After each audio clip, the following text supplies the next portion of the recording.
Diyos na nakatunghay mula dyan sa langit. Salamat po sa pagkakataon at pribilehiyong ito na magamit muli ang aming buhay upang makapaglingkod, magamit ang aming buhay upang ikaw ay parangalan. Salamat din sa pagkakataon na magamit muli ang aking buhay bilang iyong kasangkapan at bilang iyong lingkod upang magpahayag ng iyong buhay at pananasalita. Dalangin ko na sa aking pagtayo, ikaw siyang makita at maita sa aking buhay at hindi ang sarili ko. Maraming salamat po, Panginoon. We bless you, we glorify you, we honor you. In Jesus' name, amen and amen. So maraming salamat po. Good morning muli, ating Reverend Pastor Joel. Ayan, so sa lahat po ng ating mga kasamang pastor and pastora sa umagang ito, salamat po sa inyong mga buhay. Oh, thank you, Lord. So, ayan, punta na po tayo sa ating magiging topic. So, at bago po yan, basahin po muna natin ang salita ng Diyos mula sa Lucas, no? Chapter 9, beginning verse 57 to 62. Basahin po muna natin. So, ang sabi po dyan,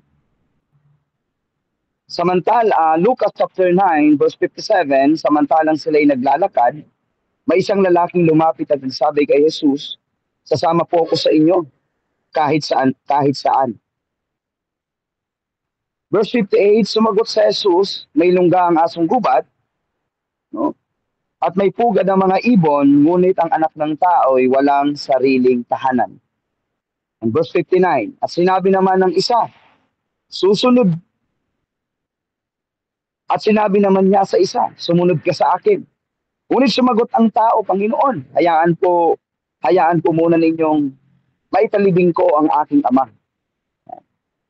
And verse 60, sinabi ni Jesus sa kanya, hayaan mong ang mga patay, ang maglibing sa kanilang mga patay.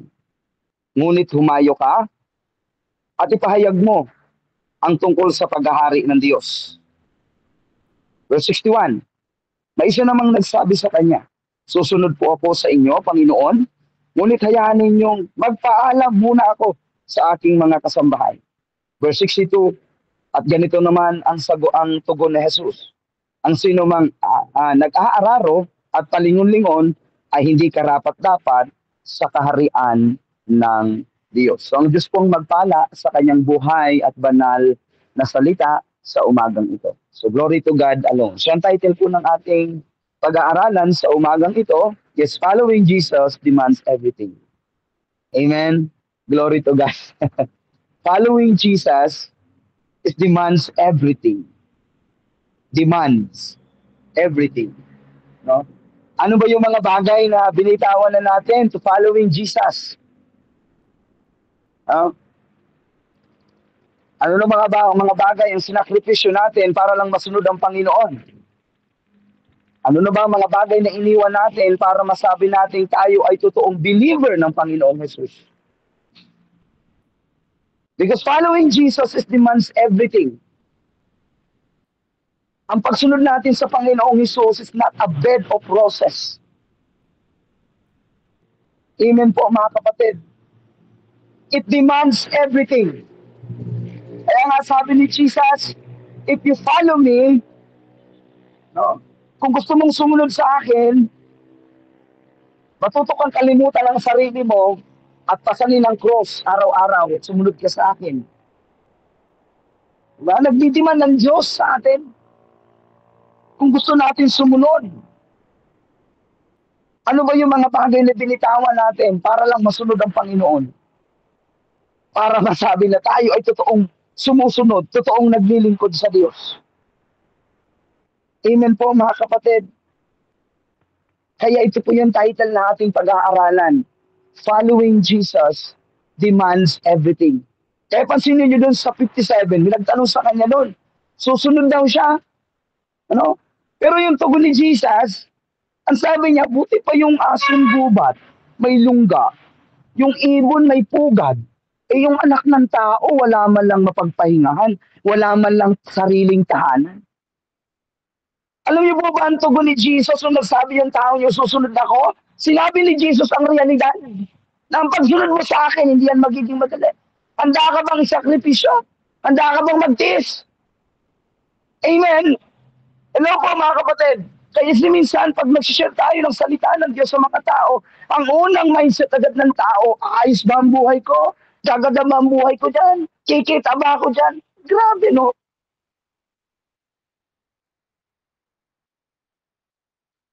Yes, ayos ang buhay natin. Yes, magkakaroon direksyon ng buhay natin. Pero may proseso yon. Inyo ng proseso. Kaya nga, mga kapatid, no? Sa ating pagsunod sa Panginoong Hesus, no? May mga kasamang pagtitiis. May kasamang mga sakripisyo yan. Si Jesus ba, nang siya'y mag-alay ng buhay sa atin, no? Para lang masunod din ang kalooban ng Ama. Nagtiis siya ng maraming bagay. Ang tindi ng kanyang tiniis, ang tindi ng kanyang pinagdaanan. Masunod lang ang kalooban ng Diyos. Amen. Amen po mga kapatid. Hello. Ano bang iniwan ni Jesus? Para lang sumunod sa Diyos. Amen. Ang kanyang pagiging Diyos, ang kanyang pagiging hari. Kinalimutan niya yun. No, mga kapatid, even nung si Jesus nandito pa, marami talagang sumusunod sa kanya. Hindi lang talaga yung third disciple, napakarami po halos na sumusunod sa Panginoong Jesus. Pero later on, habang tumatagal, nung nakakarinig na sila ng mga turo ni Jesus Christ na hindi komportable, ano, unti-unti nang nawala. Hello po mga kapatid. Lalo na sa panahon ngayon, no? Yung nangyayari sa ating bansa ngayon, yung nangyayari sa mundo ngayon, it's normal. Kasi malapit na dumating si Jesus. At ito na yung mga sign.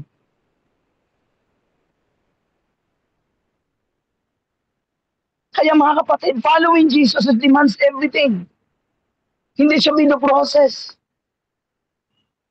Ibig sabihin mga kapatid, if you decide to follow Jesus, number one, willingness to follow without comfort. Grabe mga kapatid. Willing ka bang sumunod without comfort? Hindi siya komportable. Lalabas ka sa comfort zone mo mga kapatid. Kasi minsan kadalasan ng tao, sanay na dun sa comfort zone. Ayaw lumabas sa box. Ayaw lumabas sa comfort zone. Gusto hanggang doon na lang. Hindi ganun ang sabi ni Jesus eh. Kapag willing tayong sumunod sa Kanya, sinabi niya doon, pinakita din sa lalaki, yung asong lungga, yung asong gubat may lungga. Pero yung ibon may pugad.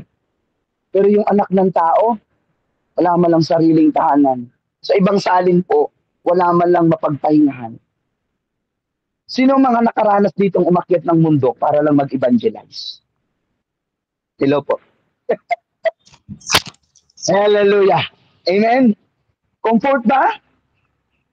Willing ka bang magtanggal ng tsinelas mo? Kasi putikan ng dadaanan mo? Willing ka dumaan ng mga ilog? Tumawid ng mga ganitong lugar? Comfort zone ba yun? Hindi. Eh yung pag-attend pa lang natin ng camp eh. No? Yung willing kang mag-invest. Kapatid. Sacrificial. May sakripisyo. May pagtitiis. Naalala ko nung kami ni Pastor Felix Aglag, lagi kong kasama yan. Nung wala pa po akong work, kami ni Pastor Felix, pag nagpa-follow up kami, kasi may mga kapatid kami dito na nasa medyo, nasa lugar na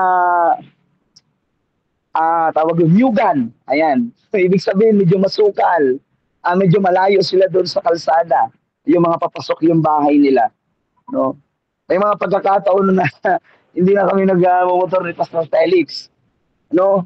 And si Pastor Felix, no, kasi minsan naulan. Di, putikan yung dadaanan namin. Magtatanggal kami ng aming sapatos, magtatanggal kami ng aming tsinelas. Iiwan ni Pastor Felix yung kanyang yung kanyang tricycle, and then kami ay maglalakad ng minsan halos 1 kilometro, magdadalawang kilometro, para lang maabot at marating yung mga tao na nangangailangan ng salita ng Diyos. Amen po, mga kapatid. Nasaan si Pastor Felix, sinahapo, nahihirapan, comfort ba yun? Hindi. Kaya, mga kapatid, if you decide follow Jesus, dapat willing ka. Dapat committed ka. No? Kaya marami, naitulak lang. Kaya at the end of the day, umayaw. No? It's intentional. Intentional to, mga kapatid. Intentional to. If you decide follow Jesus, mga taga Singapore na umatin ng Sunday service na babiyahe sila 1 oras mahigit. Nandun pa yung pagkakataon na maaaring hindi sila payagan ng kanilang employer.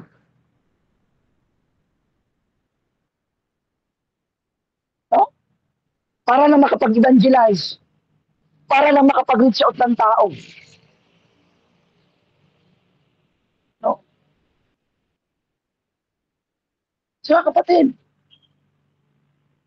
willingness to follow, no, without comfort. No? Willing ka ba na humiga sa ganitong higaan kung dati sanay kang humiga? Di ba, yung mga lingkod ng Panginoon? Ayan, kung tatanungin natin yung ating Reverend Pastor Joel, marami yung pinagdaanan sa ministry. Nagtatravel siya ng malalayong lugar. Na kung saan abutin ng gabi, kailangan mong matulog doon, doon ka matutulog. Doon ka magre-rest. No, mga kapatid, nakita natin ang ating Reverend Pastor Joel, lalo na pag-camp, nakita natin yung pagiging busy niya, yung paglilingkod niya, mga kapatid, na minsan kahit puyat, kahit napapagod, kailangan natin, kailangan i-follow up, kailangan puntahan yung mga tao na kailangan ng needs. Mga kapatid, huwag tayong masanay lagi sa comfort zone. We need to outside. Lumabas tayo. Kaya na sinasabi ni Jesus, reply niya doon sa lalaki na gustong sumunod. Sinasabi niya, handa ka bang magtiis? Handa ka bang magsakripisyo? Willing ka ba? Hindi magiging komportable yun. Yung mag-preach ka pangalan. Yung street preaching. O yung matabot ka ng tao. Ba? Kapatid, kaya dapat nating maunawaan kung talagang gusto natin sumunod at magawa ang kalooban ng Diyos.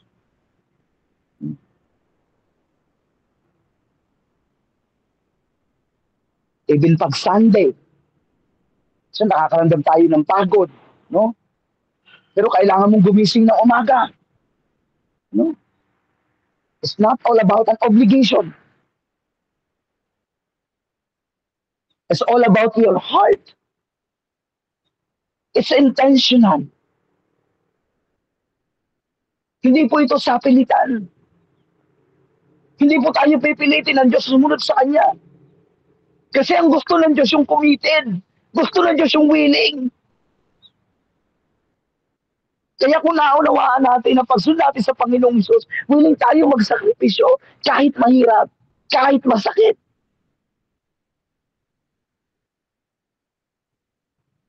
Nung mawalan ako ng mahal sa buhay, nung mawala ang papa ko, doon nasubok yung pananampalataya ko sa Diyos. May mga pagkakataon na naikwento ko dito na habang bitbit ko yung mama ko, duguan. 50-50.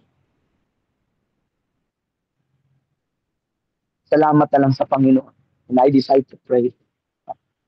Lumod talaga ako sa Diyos, mga kapatid. Ba? Salamat na lang talaga sa grasya ng Panginoon. nandito pa rin ako. Nakatayo pa rin. Naglilingkod pa rin. Sumusunod pa rin. Amen. Yes, hindi madali. Kaya na sinasabi sa atin ng Panginoon, ang pagsunod natin sa Kanya, hindi magiging madali. May mga pagtitiis, may mga sakripisyo, may mga kritisismo, may mga maririnig tayong hindi maganda. Hindi maganda sa pandinig natin. May maaaring manira sa atin. May maaaring mga taong magmaliit sa atin. Handa ba tayo doon? Hello? Hello po mga kapatid. Amen. No? Kasi may mga tao, minsan iiwan ka.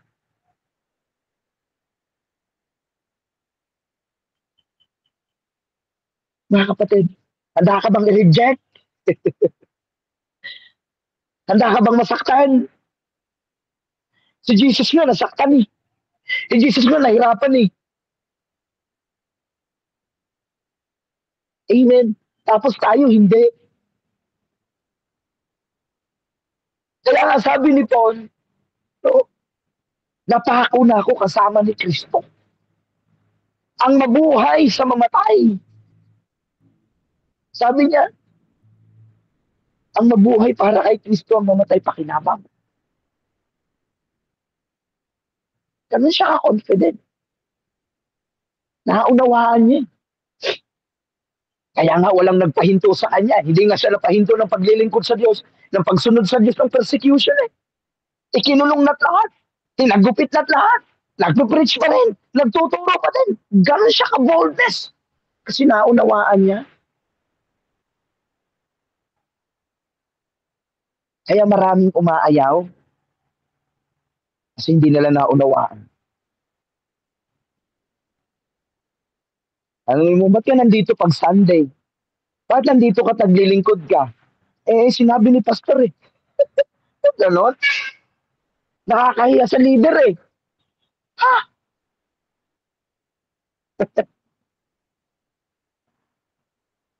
Kapatid, lagi natin tandaan ang lahat ng ating ginagawang ito ay para sa Diyos. Lahat ng ating ginagawa. No? Kaya di ba sabi nun sa kanta, I'm coming back to the heart of worship. It's all about you. It's all about you, Jesus. I'm sorry, Lord, for the things I made. It's all about you. It's all about you, Jesus. It's not all about us. It's not all about the church. It's not all about the pastor. It's all about Jesus. Kung bakit tayo sumusunod. Kung bakit tayo naglilingkod. Amen. Hindi ito patungkol sa atin. Patungkol to sa Diyos. Amen po mga kapatid. And number 2. Yan po yung number 1. Willing to follow without comfort. Tayong masanay sa comfort zone. We need to accept the challenge. Amen. Number 2 po is to be immediate. Anong tanong niya doon sa ano? O, sumunod ka sa akin. Sabi nung sabi nung lalaki, no? Sabi dito, sinabi naman ng isa, susunod, sinabi naman niya sa isa, ito si Jesus po ang nagsalita, sumunod ka sa akin. Ngunit sumagot ang tao. Sumagot yung kausap ni Jesus, Panginoon, hayaan lang po muna ninyong maipalibing ko ang aking ama. Tugon ni Jesus, verse 60. Sinabi na Jesus sa kanya, hayaan mo nga mga patay ang maglibing sa kanilang mga patay. Ngunit tumayo ka at ipahayag mo ang tungkol sa paghahari ng Diyos. Ni Jesus. No? Hayaan mo na daw ang maglibing.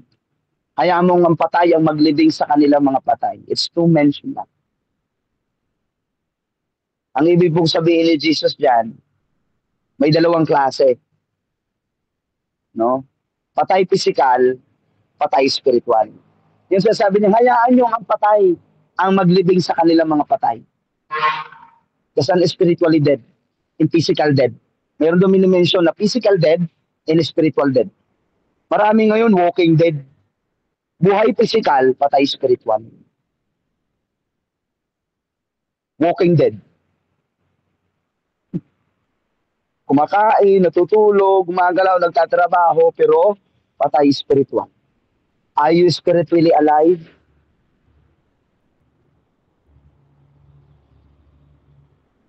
No? Mga kapatid,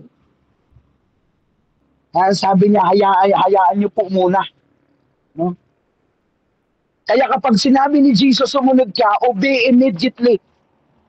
Hindi na pinag-iisipan, sunod ka agad. Amen po mga kapatid. No?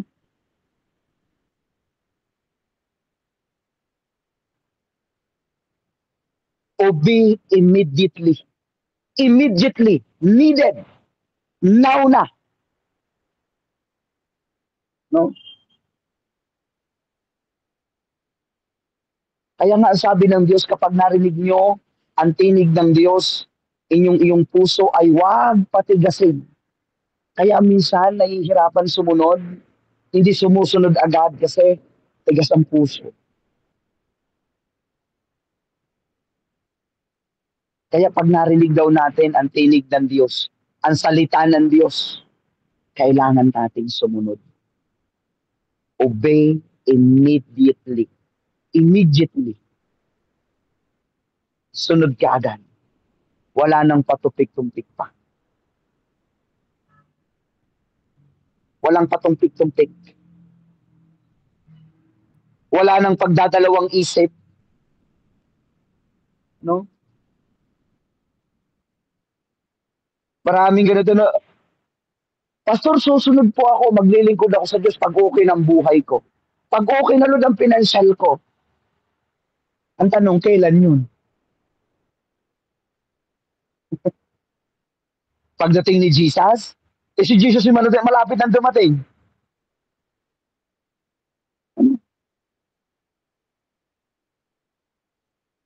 Kaya tinanong niya, o ikaw sumunod ka sa akin. Pero sumagot ang tao, hayaan po na ninyo. Panginoon, hayaan po muna ninyo. Kahit palibing ko ang aking ama. Pero ang sagot ni Jesus, parang, teka lang, nakaka-open ba? Oh? Sabi ni Jesus, hayaan mo na ang patay, ang maglibing sa kanila mga patay. No? Pumayo ka.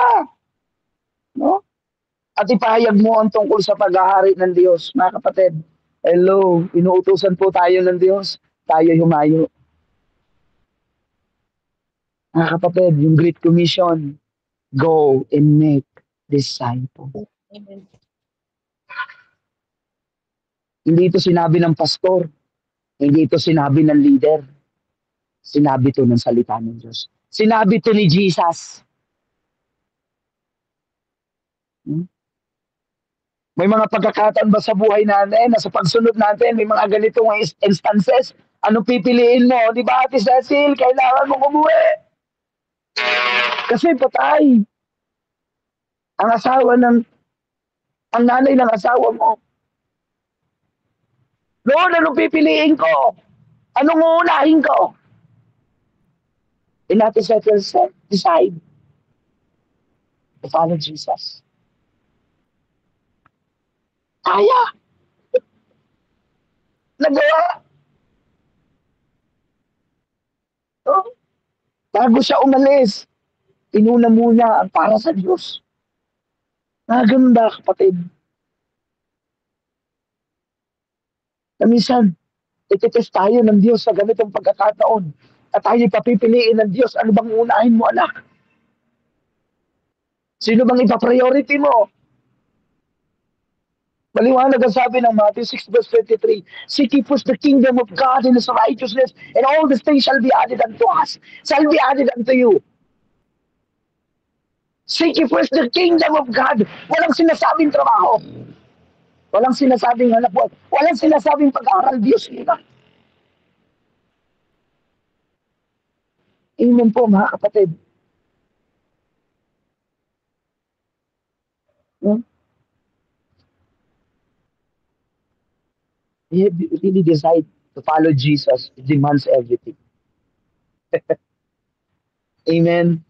Yung nga nai-encourage tayo, nalilipat tayo ng pagsunod natin sa Panginoon, mga kapatid. Hindi talaga komportable. Yung mga pagkakataon na tayo ay matcha-challenge talaga.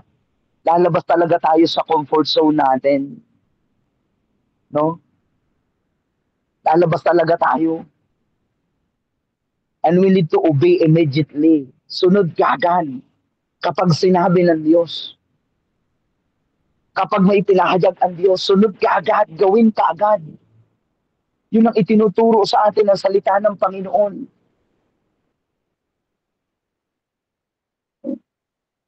Glory to God. Tatlo lang po ito. Patapos na ako, nandito na po ako sa last. And number 3,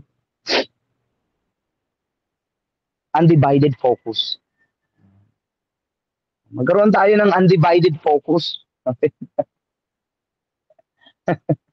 Ano? Kaya nga 'di ba sabi ng salita ng Panginoon, focus in Jesus, the author and the finisher of our faith. We need to focus on Jesus. Kaya nga sabi ng Lucas chapter 61 verse 62, may isa namang nagsabi sa kanya, susunod po ako sa inyo, Panginoon, ngunit, o yun o, di ba? Ano mga kapatid, ngunit, no? Hayaan ninyong magpaalam muna ako sa aking mga kasambahay. Pero ang sabi ni Jesus sa 62, at ganito naman ang tugon ni Jesus, ang sino mang nag-aararo at palingon-lingon ay hindi karapat-dapat sa kaharian ng Diyos. Mga kapatid, you cannot serve two master. Hindi tayo pwedeng maglingkod sa Diyos at sa kayamanan. Sabi ng Matthew, you cannot serve two master. Hindi pwedeng sa pagsunod natin sa Panginoon, lingon tayo sa kanan, lingon tayo sa kaliwa. Kapag sinabing ng Diyos, diretso lang, diretso lang. Amen? Diretso lang. Focus lang.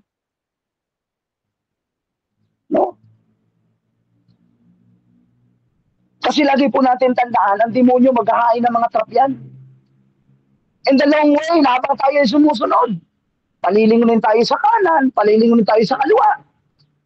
Para tayo ay ma-out of focus. Para hindi tayo makapag-focus.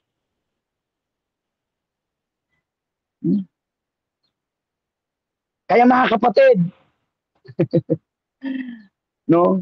Ang sabi diyan, at ganito naman ang tugon ni Jesus, ang sino mang nag-aararo at palingon-lingon, ako, hindi karapat-dapat sa kaharian ng Diyos. Sabihin sa atin ng Diyos, wag lingon tayo sa kanan sa kaliwa. Ano ba talagang gusto mo? Saan ba talaga ang gusto mo? Sino ba talagang priority mo? Amen? No? Kasi lilingon tayo sa kanan, lilingon tayo sa kaliwa. Hindi tayo natapos. Hindi tayo nakafocus. Pansinin nyo, gumawa kayo sa isang bahay. Halimbawa, may ginagawa kayo sa loob ng tahanan nyo, mga nanaw, yung mga tatay na nadito. Sabay-sabay yung gawin yung mga yung mga gawain. Tingnan ko kung may matapos kayo. Di ba we need to focus muna dun sa isa bago ka lumipat dun sa isa. Amen. Hindi pwedeng sabay-sabay. Hindi dalawa ang katawan natin, isa lang ang katawan natin. Amen po. No? Kaya pag every Sunday, focus lang sa salita ng Diyos. Focus lang. Hanggat maaari, huwag mo lang hawak ng cellphone para hindi ma-distract. Amen. Glory to God the Lord. Need to focus. Kasi ang demonyo may trap eh. Hahainan tayo ng iba't ibang klase ng patibong ng demonyo para tayo ay ma-out of focus. Ma-deceive. Amen. Kaya sabi ng Diyos, sino mang palingon-lingon, habang nag-aaral palingon-lingon, na hindi karapat-dapat sa kaharian ng Diyos. Amen? So glory to God alone. So nawa, nakuha natin ang ating pinag-aralan. Following Jesus is demands everything. Una, willingness to follow without comfort. Number 2, we need to obey immediately. And number 3, karoon tayo ng undivided focus. And this is the last. So yung buong mga kapatid. Yung last po, Ate Sally. Benefits of following Jesus. Matthew chapter 19 verse 29. Di ba? Nais ng Diyos, sumunod tayo sa Kanya. Kasi yun ang una ng kalooban ng Diyos. Yun ang nais ng Panginoon. No? At pag sumunod tayo sa Panginoon, hindi pwedeng walang reward. Hindi pwedeng walang balik. Amen. Are you with me? Hindi ganoon ang Diyos. Pag alam ng Diyos, sumunod ka, naglingkod ka ng totoo, hindi pwedeng walang gawin ng Diyos sa buhay natin. Ang sabi po ng Matthew chapter 19 verse 29, kapag iniwan ni Numan ng kanyang tahanan, mga kapatid na lalaki at babae, ama at ang mga anak, o lupain alang-alang sa akin, ay tatanggap siya ng 100 ibayo, no? At pagkakaloban siya ng buhay na walang hanggan. Glory to God. Mga kapatid, ang bunga ng ating pagsunod ng totoo sa Diyos, pagmamahal sa Diyos, is eternal. Hallelujah. Amen. Hindi lamang yun. Ang sabi, tatanggap tayo ng 100 ibayo. Ibig sabihin, may reward ang Diyos. May regalo ang Diyos. May pagpapala ang Diyos. Kaya sinasabi nila, pag nag-Kristiyano ka, wala ka na mga kaibigan. Hello, hindi po totoo yun. Naging Kristiyano tayo, mas lumawak ang ating makakilala. Mas marami na tayo naging kaibigan. Amen po ba? Hello po. Amen. Oh. Diba? Sinasabi nila, boring. Sinasabi nila, mawawalan ka ng mga kaibigan. Nadagdagan pa nga eh. Mas dumami pa nga eh. Amen. Glory to God alone. Kaya sabi dito, following Jesus demands everything. Ang sino mang mag-iwan, no? Mag-iwan ng kanyang tahanan. Ako ngayon, personally, manayo ako sa pamilya ko. We praise God, di ba? May binuo rin ang pamilya ng Diyos para sa akin. Yun ang EGG. Amen. May mga nakakilala from GFCF. Hello po mga kapatid. Lumawak siya. Kaya pala sabi ng Diyos, 100 ibayo. No? At pagkakalooban pa siya, grabe ito mga kapatid, ng buhay na walang hanggan. Ito yung goal natin. Ito yung destination natin. Ito yung gusto ng Diyos maranasan natin. Kaya pala sabi ng Diyos, sumunod ka. Gawin mo ang kalooban ko. Kasi hindi para yun hindi para sa Kanya, para sa atin pala yun. Kapag sumunod tayo mga kapatid, alam niyo po ba wala yung makikinabang? Hello? Kundi tayo.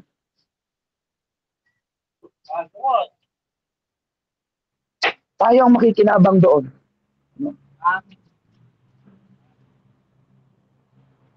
Tayo ang makikinabang. Kaya glory to God alone. Kaya praise the Lord. Ngayon nakita natin na following Jesus is demands everything. Ano yung mga bagay na iniwan natin? Kinalimutan natin para lang masunod ang kalooban ng Diyos. Para lang masunod si Kristo sa buhay natin. Amen po mga kapatid. Kaya tayo po ay napagpala sa salita ng Diyos sa umaga. Tayo po ay manalangin, Ama namin Diyos na banal, Diyos na mabuti at tapat. Diyos na nakatungay mula dyan sa langit sa umaga. Tanggapin niyo po Lord ang aming papurit, pagsambat, pagbakil. Na bawat salitang aming napag-aralan na rinig. Matanim sa pinakatabang parte ng aming puso at itong siyang magamit namin sa aming pang-araw-araw na buhay. Tulungan mo kaming sumunod sa iyo at magawa namin ang kalooban. Sa pangalan ni Jesus, amen and amen. Ayun. Salamat po, Pastor Manuel. Glory to God po. Thank you so much. Salamat po, Pastor Nestor, sa ibinahagi mo ngayon pong umagang ito. Following Jesus